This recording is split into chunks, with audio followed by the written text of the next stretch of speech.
Hey guys, welcome back to the 6th Gear Garage. Today, I'm going to remove the rear glass at this 2001 BMW 740i using only a few simple tools. The first thing that I'm going to do is jack up the car and remove one of the wheels.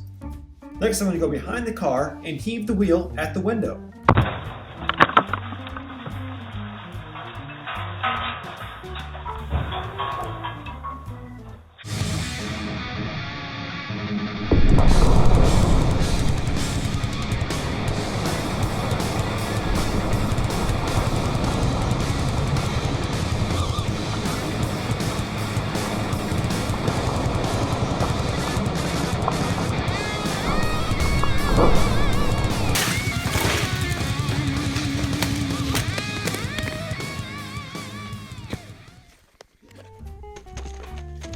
Finally, I'm using a push broom to clean up any excess glass. That's all for this April Fool's Day. Thanks for watching.